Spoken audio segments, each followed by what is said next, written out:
connect, solve painful problems, raise amazing adults, and have healthy families. Welcome to the Sean Donahue Show. Jordan and I do this podcast because we want your family to be close and connected. And we want you to feel empowered and equipped in your most important job, the most important job in the world. Let's go deeper than this podcast. Head to my website, parentingmodernteens.com, and get my email straight to your inbox. And when you're ready to go deep and get serious coaching from me, join me in my VIP membership. Parents are teachers and every home is a school. So teach well, love well. All right, let's have some fun together. How's it going, my fellow parents? You know, you and I, we have a lot in common, those of us that are listening to this. We care about our family. We care about parenting. We want to be the best parents we can be. And if you're listening to this, one thing that it means we all have in common is that we don't feel like we have all the answers. We're open-minded. We want to learn. We want to grow. This is why we're watching videos on social media. This is why we're listening to parenting podcasts. We maybe read books because we're like, I don't have it all figured out. I want to grow. And you know what? This is what we're here about. We want to help you be the best parents you can be and open your mind to the life outside of the closed doors of your house. On today's episode, we're going to do some storytelling about how other people are parenting their kids. It's going to be really interesting. Some of the stuff you're going to be like, that is great. I want to start doing that. Mm-hmm. And some of the stuff you're going to hear is like, that is some weird, shanky stuff. I'm not doing that. But Jordan, I really kind of like it when I'm on social media, or even better, I'm in someone's house and I'm like learning about parenting. I'm like, I see that, oh, wow, they do things differently here. Different culture, different ways. And that's kind of cool. This is like what we're here to learn. It's cool because you're learning by just observing, right?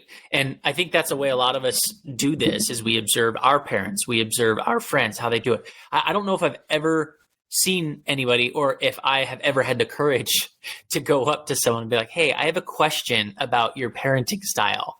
Have you ever had someone not on social media, face to face, be like, hey, Sean, you know, whether they know you or not, do you have advice on how to parent X, Y, or Z? Because to me, it's like, it's kind of like you're exposing a wound or you feel naked, right? Because it's like, I'm not going to talk about that to them. Vulnerable. It's vulnerable. But yet we love the content. I take it in. Hearing stories of how people parent is like, it's amazing. But for some reason in real life, like I'm not going to ask my friends how they parent that situation. No. Right? That's just weird. I think you're also talking about men too. Like the idea of a man going up to another man or even a woman saying, hey, can you give me some tips? It's becoming more common now, but you're right. It's very vulnerable and people don't really do it now. Hopefully that's changing. But yeah, good point. We don't ask questions. We don't seek to learn from other people is what you're highlighting. Now, with my wife, I see it a little differently, which is great. Like, you know, we had twins. We didn't know what the heck we were doing. We were kind of thrown into it. And I'd ask my parents every once in a while. But now that they're older, like we can see some of the things that we messed up on. And, one of my wife's best friends just had another child. And, you know, let's bring up the topic of sleeping or sleeping in your own bed, sleeping for 8 hours, kids, right? Yeah. And the way they parent the sleep method is like amazing. You know, it wasn't like a fluke, like it just works for this one kid and they go to bed by themselves and they sleep all night. They never get up and come into your bed. And then she had another kid and it's the same story. And so we're learning it that we're like, man, that style of parenting is literally working. And I would totally adopt that if I had a new kid. Love it, man. This is why we did today's episode. We want to expose you to some new ideas and new things. I heard something even just recently. Somebody said this, parenting is done privately and judged publicly. Oh, isn't that the truth? That is the truth right there. But this is why we're trying to do this podcast. We're trying to not make it so private, right? We want to expose you to new tools, new ideas. I remember years ago, I was in the pits, man. I was in a really tough spot in my marriage and my parenting. And I went to my friend's house and I just saw so much love in their house and joy. And I saw silliness and laughter. And I said, what is going on in my house? I want more of this in my house. And I remember even another story that just pops up. I went to a client's house, this wonderful Black woman who was single mom raising two great kids. And she was talking about how she really wants her kids to do daily chores.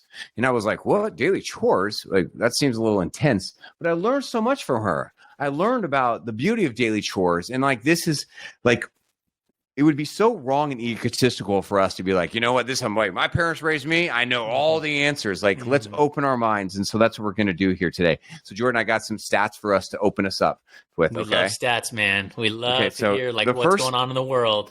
If you're listening, here's how the flow of today's episode is going to go is we're going to tell you 12 quick short stories about how they're little short stories about how different countries and different cultures parents their kids. But before we get to these 12, I have a couple stats and kind of nerdy, cool things that I found online that I want to share with you. Is that cool? Okay. Yeah. Okay. The first one is very intense. Instead of me just telling you what it is, I'm going to give you a quiz on the spot. Okay. Ready? I feel like every time I'm coming to class, I'm like underprepared. I'm like, gosh, dang it, another quiz. I know. I say this to you all the time. I put you on the spot. All right. That's how we like to do it here. Okay. Ready? Okay. So as you can imagine, years ago, more children were raised in two-parent households all around the world. Makes sense, right, Jordan? That number is growing in all around the world. I'm sorry, it's actually shrinking declining, and single-parent households are growing. So I know it's a sensitive question. It's going to kind of put you on the spot to talk about different cultures, countries. And so I'm going to ask you, where would you say would be the countries that have the top single parent households in the world? Pew Research did a study of 130 countries and territories, and they told us what the top 5 are, and you might be very interested to hear. Jordan, what do you think they are? So my first mindset goes to my personal experience. I remember one time my wife and I, we went to Belize, right? Beautiful country, Central America. I heard it's so pretty there. So pretty, right? And I remember we took one of these old school buses, right? It was like $13 to go across the whole country. We were right by Guatemala, and we were riding with all the the townspeople. It was amazing. Oh my gosh! And so we get to this little house in the woods. This family lives on acreage, and their daughter goes to private school and all this. So pretty, probably. And I remember her saying one time they were talking about their family, and she was like, "Yeah, the motto here in Belize is for the men to spread their sperm." And I was like, "Well, what do you mean?" She's like, "Well, there's not a lot of like dads that stick around. They just spread their sperm." And so there's a lot. That's what she said. And I'm like, wow. So she goes, finding a married couple. Spread their sperm, or is it like? Spread their seed. Sorry, spread their seed. Oh, spread their seed. Yeah, that doesn't sound too catchy. Spread your seed sounds a little catchy. Spread your seed. Yeah. And I was like, and so you asked that question. I'm like, man, maybe it's somewhere in Central America. And then I think about it deeper. I'm like, yeah, but it's got to be a country that maybe doesn't have a faith-based background. Because if you have like a Catholic or Christian-based background, you know the stories of the Bible and what you should and how you should and shouldn't live. So now I'm thinking like, which countries are falling away? I know which countries are falling away from that idea of religion and having a husband and a wife. And now I'm like, shoot, man. And with religion going down, maybe it is one of these more popular countries like America or somewhere in Europe or something like that. I could go back to like third world countries. Would it be somewhere in Africa? But I'm going to stick with Belize or maybe somewhere in the U.S. since our divorce rate continues to climb. What do you got for me? What does Pew Research I got some stats for you. Okay. Oh, I think I might be reading this article wrong. So I don't know if I have the top 5 highest percentages, but I do have some stats. Okay. Ready? In China, only 3% of children grow up in single-parent households. Okay, I was going to go kind of China, but I didn't think. I mean, they've got the highest population, but that's extremely low. 3%, extremely low. I mean, we're thinking like even like people die. So like, right? That would be if you just take death into it, you're looking at maybe 3%. It makes you wonder: does anyone get divorced or leave their spouse in China? Because you maybe think 3% of parents die. You know what I mean? Yeah. Nigeria, what's your guess? Higher or lower? Only 4% in Nigeria. Only 4% of Nigerians get divorced? That's what this is telling us? No, 4%. In comparison, only 4% of Nigerian children grow up in single-family households. India, only 5%. Let's go with the number one country in the Now, whole I wonder world. if this is taking into consideration two families living together, right? So now we have to think about this. Isn't just like a husband and wife with your family. This is good like point. living with grandma and grandpa. You're and right. uncle It is. and It uncle. is. Yes. It's a single parent. This No, makes it sense. says single parent. No, single parent.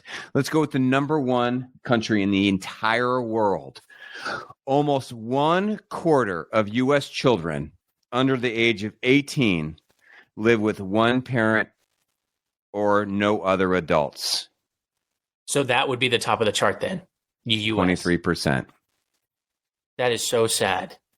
We live in a country that has With 1/4 children have with the one parent or one less parent in the household. house. This is quote from Pew Research article I'm looking at right now. More than 3 times the share of children around the world who do so. Average is 7%. USA, 23%. Canada, 15%. And that's interesting. You brought up religion. Right. You didn't talk about Islam. You talked about Christian or Judeo-Christian. Well, check this out. Quote, the study, which analyzed people's living arrangements differ by religion, also found that U.S. children from Christian or religious unaffiliated homes are equally likely to live in this type of arrangement. So religion in America does not make a difference. Wow, that's So let's simmer on this shocking before we and move that's on. sad. And It's shocking. that does not and make it's me sad. feel good. So on one hand, here's what I want to do. That means potentially 23% to 50% of people listening to this right now are raising their children in a single parent household, Mhm. right? That makes sense. So on one hand, here's what I don't want to do. I am not about to bring any shame or negativity to you right now. We are on your team. We love you. So how do we send a message to you right now that there's no shame in this? But also, Jordan, how do we send this other message? We need to do better. We need to do better. We need to do better for our kids to help them being raised in 2-parent households. Well, I don't think you could ever shame the individual because everybody's story is going to be different. But what you can do is shame the country. You could shame society and what society thinks is okay and what's not okay. We praise a society that tells you to swipe right or go on a date, go to the next person and try to find someone. If it doesn't work out, if you have a fight, move on instead of working through it. Right. So where we live, it's not like accountability. I met a lady at the ring shop years ago when I was buying my wife another ring for, it was like an anniversary. Yeah, and sure. She was from, I want to say it was India. And she said she grew up in an arranged marriage. Like her family said, this is who you're going to marry. Yeah. And I was like, oh my gosh, I am loving hearing this. I don't know anybody who's gone through this. Do you like your husband? She's like, yeah, he's my best friend in the world. I'm like, did you know him before? She's like, no, I never knew him. But she goes, I have my family backing this marriage. I have his family backing this marriage. So it's like, we both have to make this work so that we don't disappoint our families and we make sure that everything is thriving. And I'm like, so on one hand, gosh. Right. It's like on one hand, you're hearing that and you're like, wow, it's family. It's family support. It's family commitment. It's family community. That's what you hear positive. If you wanted to, you could also hear the other hand. Like, are they staying in this for the family? Are they ashamed of divorce? No, because she loved him. She goes, she loves it. So much fun together. You may not know this, Jordan, but there is a lot of Indian American people here in America who have been married still to this day because of arranged marriages. It's a huge thing. And we look at it like it's so weird. And they come here because they have high level jobs in tech or in the marketplace. And I know these people because they live near Silicon Valley in the East, in the Bay Area. There's a lot of tech and computer jobs, and they're highly skilled. And a lot of them are very happy and healthy, and they're making it work. Right. This is not like a new fad. Right. Yeah. And you could have some people yelling and be like, yeah, well, are they faithful and all this? And I don't know. Okay. So I don't know either. No judgment. It doesn't matter. We're not talking about that. Like ultimately, yes, we hope that everyone stays faithful. But the idea of like having a 2-parent household is so important. I think that's what you're getting at. I think it's about this. I just think it's fair to say this. What do you need to do? What do your spouse need to do to stay happily married? To do the hard work, go to therapy, go to counseling, listen to podcasts. Not have kids. Don't have kids. Don't have kids. Before we get to the 12 different things that we're going to share, here's a couple more things. Here's a really cool article I found out of Thoreau University. Shout out to Vallejo, California. It says this: parenting around the world. child rearing practices in different cultures. And here's a couple things that I found really different. Okay. Here's a couple of things. First off, we won't get into this right now. I'm just going to read. Here's a couple of things that we're going to get to. Norwegian parents let their sleep in freezing cold, NPR reports. The French don't cater to fussy eaters. Instead, they serve children the same meals they eat themselves. In the Polynesian Islands, listen to this, it's not uncommon for older children, think toddler and preschool age. That's what it says. To take care of younger ones. Toddler, preschool age? Wow, that's good. Right, as it says, even those who are not their siblings. How about Argentina? Argentine parents let their kids stay up until all hours. I'll tell you why later. That's interesting. Japanese parents let 7-year-olds ride the subways by themselves, and Danish parents leave their kids sleeping in a stroller on the curb while they go inside to shop and eat. I was going to bring that up. I've actually encountered that when I was in Scandinavia. Yes. I'm like, what is this stroller doing out here? Oh, there's a baby in there? Someone left their baby outside? Yeah, that's a normal common practice. They leave it out there while they go inside. If there's one thing I want to hit on this article, because it's very hard to read. It's very like somebody really smart wrote this, smarter than me. Here's what I want to hit on, and I want to get your take on this. Okay, one of the biggest finds of this article the researchers found. This should make sense to all of us. And as you listen to my words, I want you to nod your head in agreement, because I know you're going to be agreeing to it. But I want us all to second guess this. And I want us all to doubt what you're about to hear. I think it'd be good for us to have a critical mind on what we're about to hear about American culture. Notable cultural differences in parenting, the individual versus the collective. Right? Are you ready to pick this apart? Sure. Now, this is talking about how we here in America, we very much value the individual. Here's a couple quotes from the article. In study after study, cultural anthropologists have found that the overriding goal of American parents is to make a child independent and self-reliant. Carteret says, babies are bundles of potential, and a good parent is one who can uncover the latent abilities and talents of their child, encourage the good while discouraging the bad. Right. Okay, and it goes on to continue to talk about how of course. We are all about. Makes sense, right? Yeah, we're trying to get our kids to be truly independent. Why? Why do we do that? Why do we do that more than everyone else? Why do we always about, you got to go to college, you got to get a job, you got to buy a house, you got to be on your own, you got to get married, you got to figure out, you got to pay bills, you got to pay taxes. You can't be coming home. You can't be living here. You got to be doing this. I'm going to take care of you. Right. Well, you got to take care of yourself. You're 20. You want me to help you with that? You're 20. Right. You're 16. What are you doing? You're 16. Figure it out. Go drive. Get out of here. Why do we think this way? Is this the right way to think? I don't know the answer. I'm just thinking we should really question the mentality. I mean, there's something to be said about like becoming a man, right?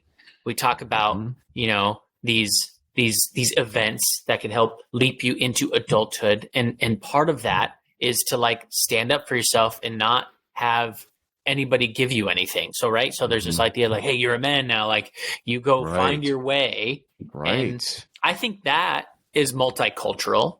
If, you think about different communities doing different things to I don't know if it is that. I know. Yeah. I don't know if I don't live anywhere else. So I don't know if it is. I think maybe it, what if it isn't? What if it isn't? What's the podcast we just did where you do something to like commemorate becoming a woman or a man? Oh, rites of passage. Rites of passage. So like I'm thinking of like that rites of passage. But you're saying take it a step further. That's not saying go get a job and never come back. That's just saying you are now an adult and can take care of yourselves, basically. But for us, it's like get out of my house. I've raised you 18 years. I don't want to have to raise you anymore. Also, keep in mind we're two, white men and raised in a white culture, and it's very different. Like we know that in many other cultures, it's like they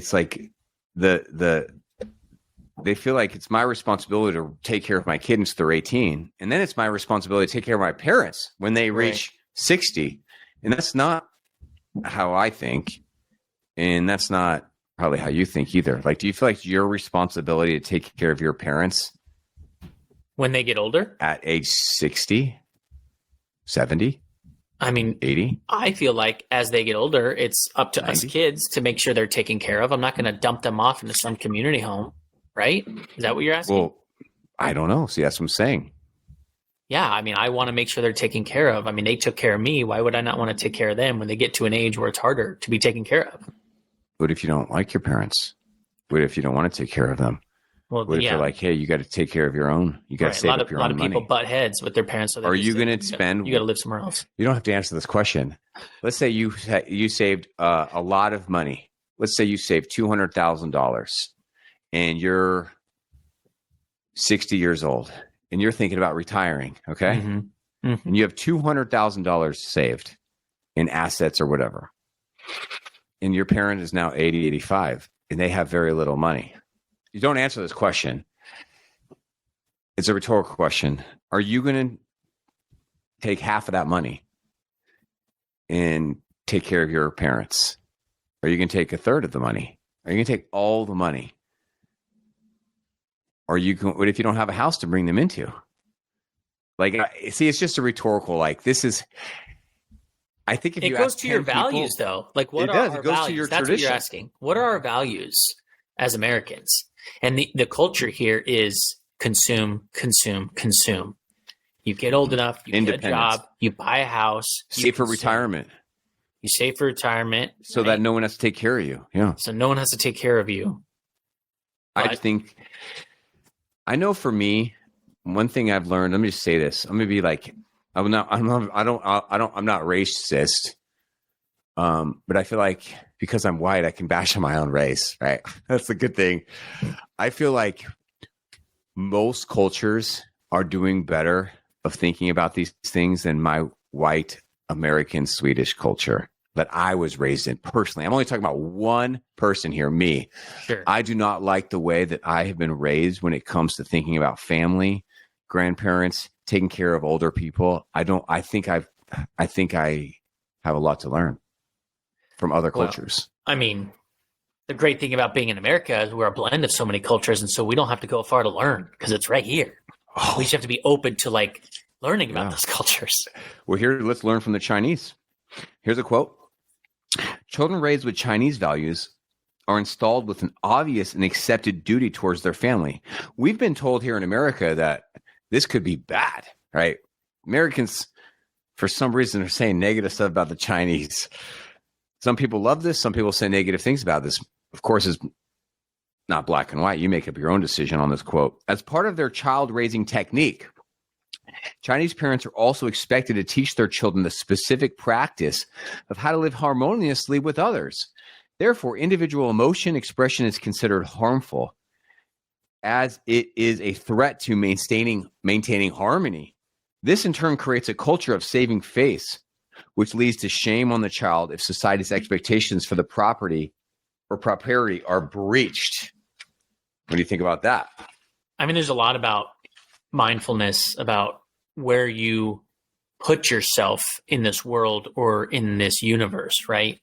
Yeah. Sometimes America, we have this tendency of thinking like we're the best. It's just everything. It doesn't matter. We're number one.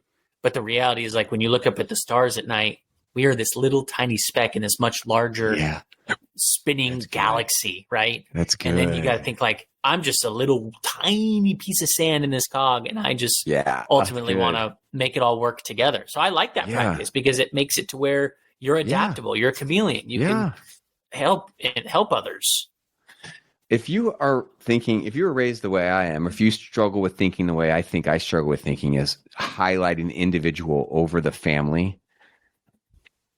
Staying in, because I'm going to tell you a story later on about what happened to me last night.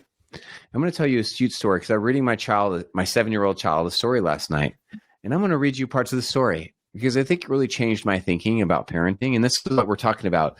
This story that I read exposed me to another family's culture, and it changed me. And I want these stories that we're about to tell you to change you. So Jordan, let's go and do what we planned on doing. Let's talk about these different cultures and different countries. They do a little bit things different than Sweden, and then I'll tell you about what they do in Finland.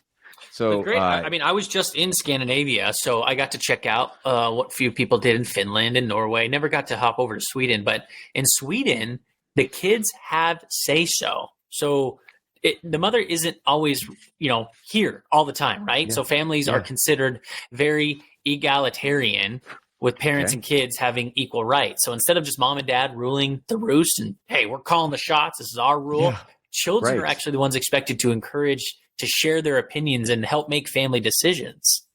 How cool is that? I think it really sounds really great. It actually sounds like what I'm trying to raise my kids in. It's like they're not the leaders here, but they have a say. I want to get their opinion, but I had to train my mind into thinking this way. It sounds like there in Sweden, it's just the way they think. It's just you don't have to work hard to be like, when you think 7-year-old child, what do you think we should do here? It's a tool I talk about on this podcast a lot, and I do with my clients. It's called shared problem solving. It's inviting them into the chaos, into the confusion. And in Sweden, they have a say. That sounds really interesting and really healthy. And I love the fact that you've already been teaching on this and you haven't even been to Sweden. Well, I think there you go. I told you I come from a Swedish-Irish background. Yeah, my full name is Sean Patrick Ingrained in your DNA. So, yeah, it is. Well, here's what we're reading from too. If you're looking for this, you can find this article on Yahoo. An article by Cecilia Schatzman entitled "America Parents Differently Than Other Countries. Should we shift our priorities?" Well, here's a little thing on a little quote on Finland. I'll read it to y'all. In Finland, school days are short and varied. Let me explain. I was just talking to my wife about this today. That is so funny. Yes, please continue. Oh, no way. Universal pre-K has been a hot topic at home, but in Finland, kids don't begin formal schooling until they're 7 years old. School days are much shorter too, sometimes as little as 4 hours. Plus, students get plenty of breaks, even 45 minutes breaks for outdoor time. Also, it's not just reading, writing, and arithmetic. There's a wide range of electives and classes which emphasize the arts, music, life skills, home economics. The result, Finland has what's widely considered one of the best educations in the world. Now I'm just pissed. And I can contest to this. Whenever we do, we have a climate change type show on the Weather Channel that I help host. And we basically talk a lot about some of the big technologies coming out in the green space, right? Like who's building solar, who's doing wind. Finland is in the headlines all the time when it comes to green energy. They are doing a lot, which is pretty cool up there. But I mean, so cool. Keep it up, Finnish. I was just talking to Danny about this because our school can be so rigorous, and ideally we were just talking to how nice it would be if you had a couple days on and a couple days off. And you know how they have a saying where it's it's not about how much you make, it's about what you do with your money. Yeah. Right? Yeah. Yes. Yeah. It's not about how many friends you have. It's about the quality ones, right? So school's the same thing. It's you just go to school to learn nonsense. And what's the point? But if you go to school to actually learn the good stuff in the short period, I feel the same with work. We don't need 5 days, 40-hour work weeks. That's ridiculous. Most of the time we're on social media anyway. Come on. Oh, buddy. Yeah, dude. Yes. It's let's open our minds. It doesn't have to be the way it is. And I don't think I'll ever run for politics. I might. Yeah, we're going to. I don't think I'll ever open a school, even though I think I probably will one day. I feel like it's in my future to be a part of opening a creative school. But when I do, if I have an ability to open a really creative school, it's gonna be different than how we do things here. And I want my book, which if it ever does come out, it's called Schools Won't Teach This, A Parent's How-To Guide to Raising Wise, Emotionally Intelligent Adults. I've been working on it for 4 years. I want that book to change the world. And I want that book to be incorporated into our school systems about how we can better teach kids EQ skills. But, oh my gosh, I'm a little upset. You better get into politics if you want your books in schools, man. It's gonna take somebody even higher than the school superintendents to change school curriculums. This is why charter schools and private schools are trying to, but even them are having a hard time. Let's talk about Mexico. I like this one a lot. We know Scandinavia does some pretty good stuff. All right, so in Mexico, some people are not going to like this, and that's okay. It's okay. That's okay. This is what they do. Man, there's so many good things that come out of Latin American culture, Latino culture, Mexican culture. I love going down to Mexico. Jordan and I grew up in San Diego. I love Mexican culture, down there all the time. Food, Ensenada, so Tijuana, much good stuff in their family. Rosarito. Oh my gosh! In Mexico, a parent gets a grade. It does. So it's you're literally judging a book by its cover. It's how do you look? True. They are. True. The kids, you might be hard pressed to find unruly looking little ones south of the border. Grooming is taken seriously in Mexico, so much that if students show up to school looking unkempt, if their hair isn't combed or doesn't have enough styling product to look neat, they'll be sent home from school with a note from their parents. Essentially, they're graded on their unkempt, on upkeep too. Report cards include marks specifically for personal hygiene. I like this. Dude, this kind of goes into the category of like what private schools will do where you have a uniform. When we were kids, we would knock that all the time. Like, that school, you got to wear a uniform. How dorky is that? But now that I'm an adult, I'm like, it's so much better. Like, I remember going to school and people's outfits, you had to just figure out what to do to fit in. And it was literally taking away from like trying to actually learn. So I think this is great. It puts you on an even playing field. Everyone looks good, and you can just not worry about the nonsense. Yeah, I mean, I get it. If I'm in high school, what kids wear nowadays, they wear their pajama pants, they wear these hoodies, and they bring a blanket over their hoods. It's like a cultural norm now, right? You see it everywhere.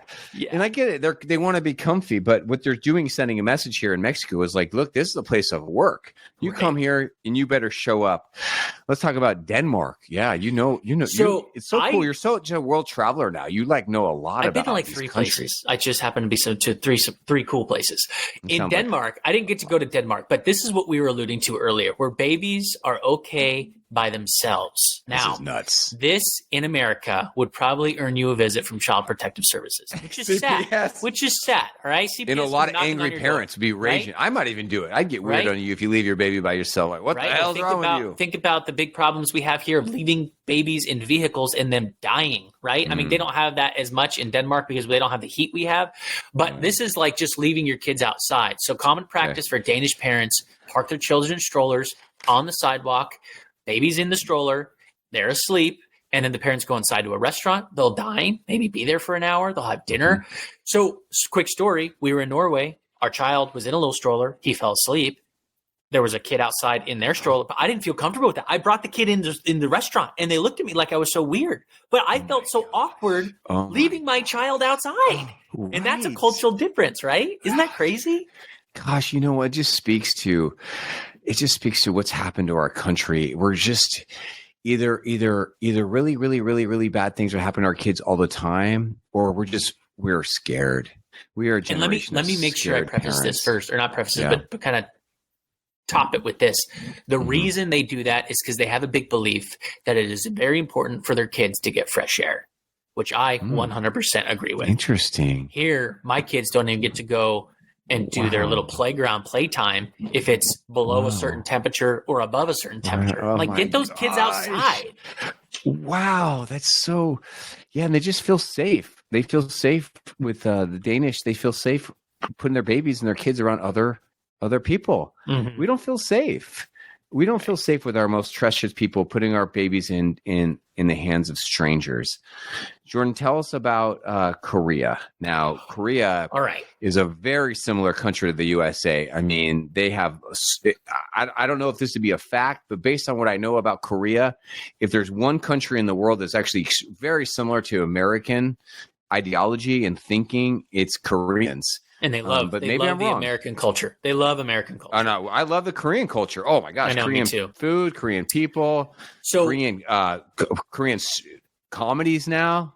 How about K-pop? You like K-pop? K-pop, man, that's the jam. Yeah, I would love to go to Korea one day. So with them, it has to do with the food, right? They don't give you a kids menu. Think about you come here, they'll give you a kids menu and they give you an adult menu, right? So they get the same crap on the kids menu, tater tots, or I love tots, so I'm not bashing. I'll never bash at tots. No, you can't. Tots are the best. The chicken nuggets. Please continue. So here, in America, we've got to make sure we got the right snacks on hand when kids get hungry. Here's snacks. Here you go. In Korea, it's like, no. There's no such thing as like nibbling throughout the day. It's the pantry's closed, the fridge is closed, and then it's time to eat. And the parents take their kids to eat, and they eat seriously. Lesson number 1, fighting hunger until it's time for the family to get together. That way they're very hungry, and they'll actually eat the food in front of them. And there is no adult or kids menu. Korean children eat the same meals as adults. and that helps them get on the same palate as us. I can't tell you how sick I am of making macaroni and cheese and chicken nuggets. It does not just make sense. Yeah. Right. It's like what we do as America, and we actually do this. We don't make special meals for our kids. My wife makes some very creative meals, like lots of veggies, vegan type meals, and we force our kids to eat it, and it's hard. It's hard. It'd be much easier just to give them crap or to give them noodles or to give them. And she says, "No, this is your dinner. You're going to go to bed hungry." And then they eat. Then they eat. That's the way Imagine they do it. the faces. They're sitting here like in torture, putting squash in their mouth, mushrooms. Yeah, that's all right. Like, and their palate adjusts. Yeah. Their palates adjust. And Dude. Of course, we're not these crazy parents. We'll be like, no, you got to take 4 bites of this and then we'll give you something else. But we've done this. I mean, we did that with our kids, and my daughter, she had elk and deer steak, and she loved it. She loved it at like age 3 and 4. She's like, I love the deer steak. Now she won't touch it. And I'm like, gosh darn it. I was so good originally. Dude. And then I became soft. Yeah. Let me tell you something. I have very unique beer. I would like to tell you about, we talk about Chile, the country of Chile. Before we do, I want to tell you that I feel like I have very unique beliefs about black bears, and I'd like to tell you about them. Geez. Okay, go for it. I love black bears. Me too. I love bears. I feel like they're big dogs. We have a ton of bears here in California. Yeah, because you're not allowed to hunt. Most people don't see bears, and we're not around bears. Only around like Lake Tahoe area or Yosemite would you be around bears. Right. Okay. Now, most people are afraid of bears, Jordan. Right. Brown bears, that's okay. Polar bears, yes, be afraid of all of those. Black bears. Grizzly bears, be afraid of grizzlies. Yes. But here on the West Coast, you may not know this, and you can tease me if you don't. It sounds like Jordan are on the same page. You should not be afraid of black bears. Now, that's my opinion. Let me say this. You need to respect black bears. Of course. You need to not taunt a mother bear with her 3 cubs. Okay. Don't be silly. All right. Don't be silly. Sean's right. But if you see a black bear, you should be like, wow, that's beautiful. That's a bear. That's a cubs. This is amazing. I live in the West Coast. I get to see bears and not be afraid of them. Guys, black bears are different than grizzly bears. Yes. And 100%. I said I get roasted by my friends and family because I say that black bears are kind of like dogs, and you just said it. You just said it. I'm on a platform to preach to the whole world. Everybody, stop talking crap about black bears. You don't need to be afraid of them. You don't need to feel like they're going to eat your children. I think they're vegetarians, aren't they? No, they're omnivores. They'll eat anything. All right. So here's the thing: brown bears and grizzly bears are basically kind of like the same type breed. All right. So you talk about brown bears, that's like grizzly. So they have a saying, okay? If it's black, fight back. Okay. So let's just say you get an altercation. The black bear, with a black bear, which is so rare, you guys. It's rare. A black bear you can scare being attacked by a black bear. Big, right? They say they're afraid of people. Right. They're afraid of people. They will run away. If it's brown, lay down. Act dead. You're not going to outrun a brown bear. You're not going to fight a brown bear. It'll tear you to shreds. And then if it's a polar bear, you're screwed either way. They'll eat anything. They'll attack you. You're done. Here's my take about parenting. Thank you. I'm glad we're on the same page, everybody. You come to California and you go to Lake Tahoe or Yosemite, don't be afraid of bears. Just enjoy it. Take a picture. Don't get close. Yeah. All right. Now, here's the thing. For some reason, we've been told here 2 things. We've been told, one, that you should be afraid of black bears. And we've also been told that you should never, ever take candy from strangers. But Jordan, have you ever heard of anybody poisoning a child with candy? No. I mean, wasn't that a thing back in like the 80s? Because when I was a kid, no, it's still going on. I know, but was there actually like a candy killer out there? Was there ever a story like a Zodiac killer? Was Ted Bundy? Was Ted Bundy lacing candy with anything? Did that ever happen? Fun fact, my mom went to high school and college with Ted Bundy, and he murdered women, good-looking women with brown hair. And my mother was a good-looking woman with brown hair, and he never murdered her. But that's a fun fact. They actually share a high school and college yearbook together. That's about Ted Bundy. Going back to this, in Chile, candy from strangers is fine. From a young age, American kids are taught to never take candy or anything else from strangers. Right. But in Chile, giving sweets to children is a sign of affection. And if a parent refuses candy offered by strangers on the street, they will be chided by onlookers for depriving kids. Well, there's something I like about this, and there's something I don't like. What's your thought? What do you like about it? Give me both. It's like, just chill the hell out, man. Like, people aren't trying to poison your kid. People love kids. 99.99% of people are normal, and they're not trying to hurt your child. Okay. That's what I like about this. That's what you like. Chileans. What do you not like It's like, hey, it? we're all Chileans. We love each other. You know, we care about children here in this country. We're not trying to poison children. Maybe give them an apple and not a candy. That's what I don't like. That's okay. Right. That's what I don't like. Yeah, Give 'em sugar I'm off sorry, like but that. if anybody, including their own family members, are trying to give my kids candy, Danielle are like, no candy. Yeah. No candy. No soda. And nowadays, no you soda. can't even go going trick or treating door to door. It still happens, but it's more becoming like, well, you can't do that. You need to go to a parking lot and do trunk or treat just so you know what I mean. It's I know, like, come dude, on. I know. Hey, All right, this one's really, really interesting. I can't wait to hear what you This tell us one's about in England. So this anybody is pretty different than listening- America here. This is different than America. Listen what the English do. If you're in England, do you brag on your kids? Let me ask you this. If you're not in England, let's say anybody listening, do you brag on your kids? Well, yeah, Because- we send. Yeah, Right? we do. Here in Yeah. America, we always be bragging on our Right. kids. My It's kid like what just we hit a do. grand No big slam. deal. He's the best Yeah, grand football player slam, out A there. straight He just got triple A's. A's. Or straight A's. Or we send these Christmas newsletters too, which I've always enjoyed reading. We do. About, hey, here's what This is how here's what we're great we're doing. This doing. what this kid's doing. This is what I Yeah. like that reading those things. I do But too. Tell us, but in England, they don't. It's do not this. good. All right. Okay. From posting about winning science projects to gushing about soccer trophies, Americans, Wow. yes, us, we are known for boasting about our kids. But in the UK, this behavior is looked down upon. Don't brag. Wow. They can't even talk to about their children's accomplishments. The same goes for kids tooting their own horns. Instead, Tooting their own parents horns. often make depreciating comments in front of their kids to teach them to Oh, be that's humble. messed up. They don't build them up; they tear them down. And meanwhile, we're like, give everybody a trophy. You're amazing. Mhm. The English are like, yeah, you suck today. Yeah, this kid sucked.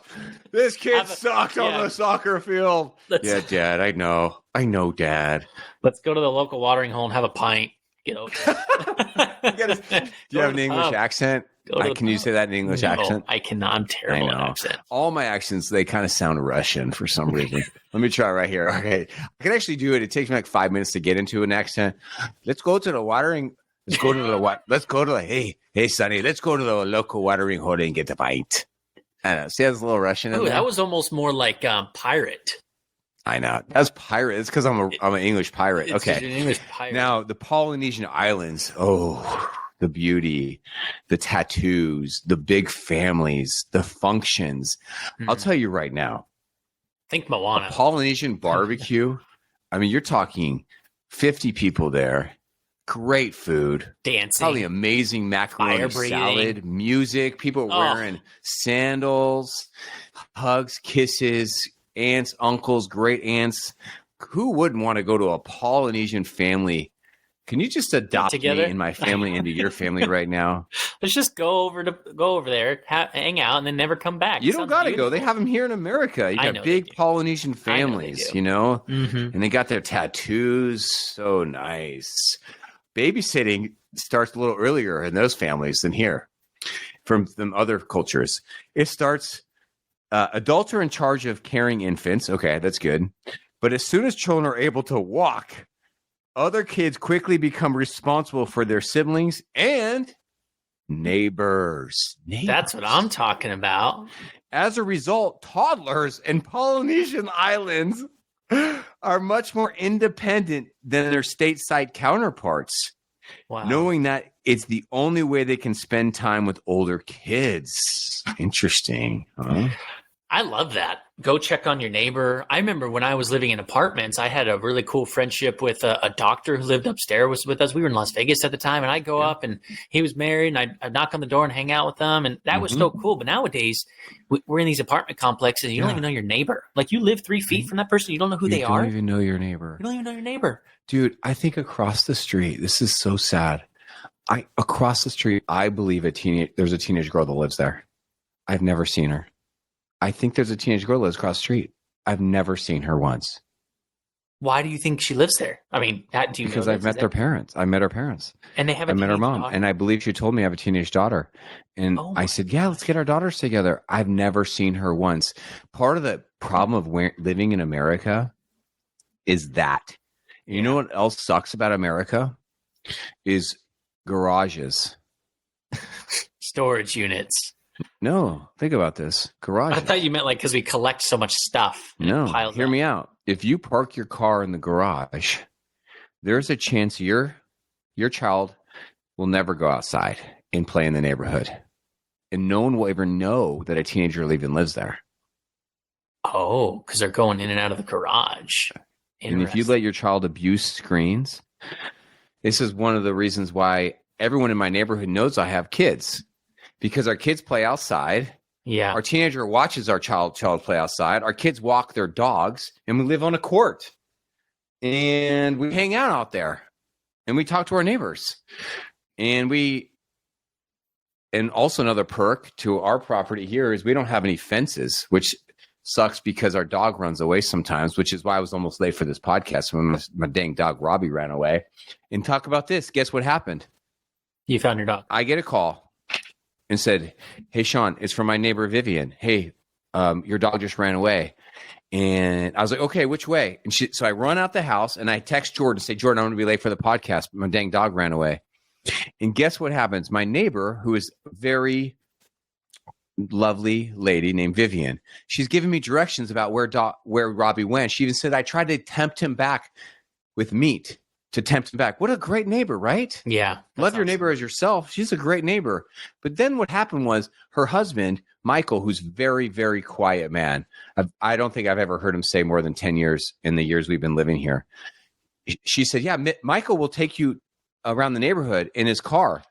And so I jumped in his car, in his Ford Explorer. He drove me around the neighborhood. We found the dog, man. I mean, Cool. this is like, that's good. That's good. That's great. what we need man. more in America. That's a community you want to be a part of. Like that's what we all want to be a part of, I think. Mm-hmm. I called my neighbor. We were out of power here for 4 days, Jordan. 4 days. We were living off a generator and power packs. I called the man across the street. His name is Tom, single man. No one else lives there. He's got like a 4-bedroom house, lives by himself. I called him. "Hey, Tom. Yeah. Hey, man, just calling to say hi. How's it going? I haven't seen you since the power went out. How are you doing?" He's like, "Oh, I'm here in a hotel because I got to work from home and I have to have good Wi-Fi." He's like, "What's up?" And I said, "Nothing." Just saying hi. It's He's like, like, "Okay, is there something you want help? Can I help you with anything?" I said, "No, man. Just Dude, thinking about you. I've had so many conversations like that. I'm like, I just want to say hey. I'm just And they're thinking like, about you. This is Are you weird. okay? Are you okay? Right. Are you okay? Do you need anything?" And I just It was like you were bugging him. Isn't that weird? no, he got it. He's a super nice guy Oh, and he's a good. sweet Okay, man. I good. think he was like, "Wow, he just got it." I was just calling to say hi. Yeah, and to I check in love on him calling as a to say single hi. man. It is weird. You know, if we need- She was like, "Why don't you text me?" No, I want to hear your voice. I want to chat with you. Yeah. So you know what? Oh, Some of us have large extended families, like I know they do in Brazil, and some of us they don't. And we don't have a large extended family here. What a lot of people do is they have, their family lives all around the country now, but that's not the way it is in Brazil. world. Tell us about Brazil. Brazil, raising kids doesn't fall only on the mom and dad. It's very common. Several generations of family help out. We say the term, "it takes a village," and this is literally proof. Grandparents, cousins, siblings, they all live together on different floors in the same building or maybe in an adjoining home. It's convenient for the tradition of encouraging extended family to help bring in and bring up the children. That's not a lot happening here. Meanwhile, in Spain, kids stay up late. How about this?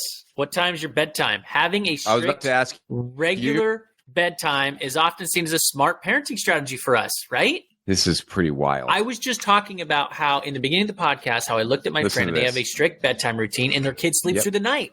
And I'm like, I want to adopt that, but it is Right, we want- strict. It's strict. I'm not That's strict. how some. No, you ask 10 families, how do you handle bedtimes? You're going to get 10 different responses. Please tell us more about this, because I think this is really interesting, and I want to make a point on what they're doing here in Spain. Go In for it. Spain, parents often won't tuck in little ones until 10 o'clock or later. That's because mothers and fathers find it important that even young kids enjoy the family's nightlife. I have something to say too. Isn't that a unique thing right there? Isn't that unique? Here in America, we are all about that bedtime, and we have research that shows us how kids need bedtimes. It makes me wonder, do they start school later in Spain then? What's your take on this? Okay, so when I was visiting Portugal one time, that sounds like I'm this world traveler, but I was in Portugal. You are. Yeah. I won a trip on The Price is Right, and they sent me to Portugal. Yeah. It was awesome. Bob Barker's like, dude, Jordan was on The Price is Right, everybody, and he won. Hold on. Time out. No, we're going to gloss past that. No, can I please tell the story, please? Yes, of course. Yes. Okay.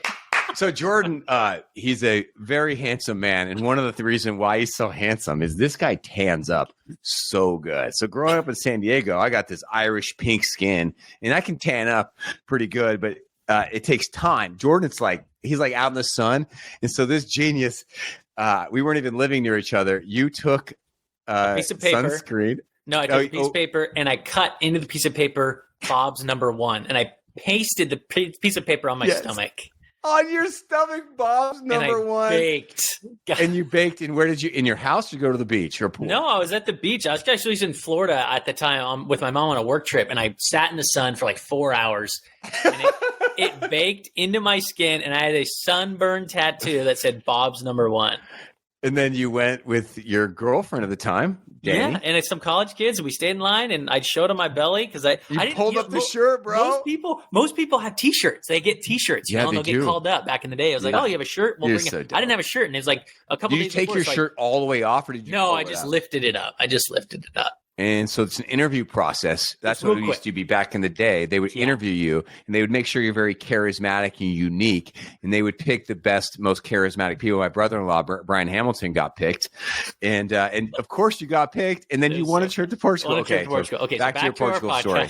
So when I was in Portugal, which Bob's by the number way, 1 is right next to Spain, people didn't go out for like drinks and nightlife until like midnight. People were eating dinner at 10 o'clock at night.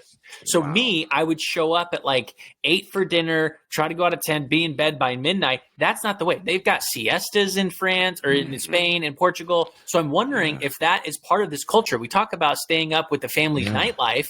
They take naps. They don't have to work a full day. There's like a period of day where everything's shut down because it's siesta time. Wow. Yes, we've heard about this, but it's just so different. It's so different. Like, here's what I'm thinking about. I'm trying to stay up late with my teenagers, because that's a teenager hack, is like they like to stay up late. And so if your kids are 13 and above, do your best to try to stay up late to watch movies with them, hang out with them. But bro, it's hard for me, man. It's hard for me. And it's got to be hard for you because you work in the mornings, you work in the evenings even. Yeah. And so, but it kind of makes sense, because what you see here from this article is like they want to cherish family time. And so they're incorporating the children into that, which is so different than American culture. Some of us, we just come home, we put our kids to bed pretty quickly, or they go to sports after school and then they go to bed, or they go sports school. I like what they're doing. I'm actually going to Google, tell us about France, and I'm going to type it into my phone. I'm going to Google, what time does school start in Spain? Can you tell us about France? Meanwhile, their neighbors in France, these kids, they don't interrupt their parents, which we've talked about that on the podcast, right?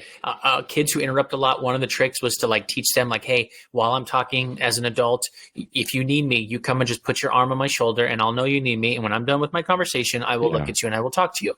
Well, here, the little ones are famous for minding their own manners, right? From a young age, they're taught never to interrupt. And they basically, the parents lead by example. Patience is key. Instead of dropping everything to tend to their kids when they say, Mom, Dad, Americans often do that. Yes, but children here must wait until Mom or Dad are done with their business first. Yeah, how much do we all want that? Norm. I mean, I'm going to read a story that I read my daughter last night. But before I do, to wrap up our episode, I want to tell you what I found about Spain. Here, it says here that in Spain, school runs from 9 a.m. to 5 p.m. with a 2-hour lunch break from 1 to 3. There's your siesta time. They chill out. They relax. Also, what it's so cool is I would assume that they have so much more time for just play and free time if you're talking 9 to 5, right? Yeah. I'm just assuming that. And wow. one of the ways that Iceland, you could Google this. This is amazing. Iceland had a huge problem in the, I think, 90s with teenage alcoholism and pot smoking. And what did they do? All the adults in the whole country, they got together, the government got involved, and they said, we have to do better. We are like leading the world in teenage alcoholism and partying and drugs. And I think you can Google this. I think what they did is they made a law that the kids had to be involved in a curricular after school. Okay. Yeah, they had to do it by law. It says and they here, actually put pressure on parents to adopt this. And even like if your kids was caught drinking or abusing drugs, they actually make parents like actually go to classes or do some type of counseling or something like that. And now they changed it. And now they have some of the healthiest teenagers in the whole world. So there's so much power in parenting and what you do and the culture you want to have. At that time, the teenage drinking rate was 42% in the 1990s. Wow. 42%. That is so intense. So intense. Okay, so in my hands right now, Jordan, I have a little book. Have you heard of the book by Bob Goff? It's called Love Does. No. Okay, Bob Goff became a really famous author by some of the books that he's written. And he wrote, and him and his daughter got together and took this bestseller. It's called Love Does. And his daughter, who's an elementary school teacher, her name is Lindsay Goff Viduich, they wrote a children's book called Love Does for Kids. And what I've been doing with my daughter is almost every night we read a little chapter out of this book. And it is a brilliant book. I would say 5 stars. What should I order this? What age group for kids should we do this? I'm going to order this right now. Definitely, if you've got kids, I would say 12 and under. This book is for you. And it takes about 5 to 10 minutes to read a chapter out of the book, and they're little stories. There's 46 little stories, and I'm going to read you a little bit of the story, not the whole story, but I'm going to read you something that just really stood out to me. Are you ready for this? Yeah. I'm in chapter 41. I mean, Bob is such a brilliant storyteller. Ugh, gosh, man. When my kids were growing up, we had a rule in our family. Okay, take a pause. As you listen to the story, as we wrap up this podcast, I want to empower you. And I want to tell you something true. You're the most powerful person in your family's life. You can create the culture of the home. If you want to create a culture of screen addiction, abusing screens, abusing alcohol, abusing work, then do it. And if you want to take from other cultures, if you want to make family meetings a part of your home culture, if you want to make patience a part of your home culture, if you want to make healthy foods a part of your home culture, if you want to make loving siblings a part of your home culture, if you want to make camping, if you want to make charity a part of your home culture, you can do that because you're the parent. When my kids were growing up, we had a rule in our family. Anytime the kids stood up for one of their siblings, the whole family would have a party. Thankfully, we got to have a lot of parties because our kids learned early on that we stand up for each other. And I'm getting shivers just reading this. This is great. Even though getting along with brothers and sisters or friends can be hard, I knew that if they stuck up for each other, they would be good friends for the rest of their lives. When my daughter Lindsay was in high school, she co-wrote the book. One of her friends passed away. Oh, that's so sad. It was a shock to everyone. Death is really sad and hard, and a hard thing to cope with. It makes God sad too. When you're grieving the loss of someone, you might feel a wave of emotions hit you out of nowhere, and you'll start to feel really sad. That's normal. But even knowing that doesn't make it easier to go through. As the family sat around the dinner table one night, we talked about how sad it was that Lindsay lost her friend. We were all feeling heavy-hearted for Lindsay and for her friend's family. As we talked, I turned to my boys and said, "Sons, Lindsay is going to be feeling really sad for a while, and it might hit her at different times. Your job is to protect your sister's heart. If she begins missing her friend a lot and she starts to cry, comfort her.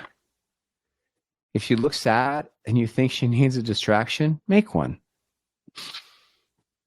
if she needs someone to just sit and talk with her and be quiet, have a seat. As her family, we all get to take care of her. And do you know what my sons did? Of course you do. Because you would do the exact same things. My sons looked out for their sister during hard time. Sometimes all we can do is to walk through sadness with each other, not around it. God gave each of us so we wouldn't need to pass through the most difficult times. Nowadays, my kids are all grown up and they live in the same city. And you know what? They're best friends. The commitment they made as kids to be there for each other continues to this day. Those are good words, man. That's a great book. How'd you find that book? That's amazing. I'm gonna buy that book right now. I don't know. My wife found it. I just think that in a country of individualism, in a country of screens everywhere, I want to raise my family where we love each other. We love our neighbors. We love our siblings. Mm-hmm. And we surround ourselves with either neighbors or aunts and uncles, grandparents, godparents. And I don't want to do this thing alone.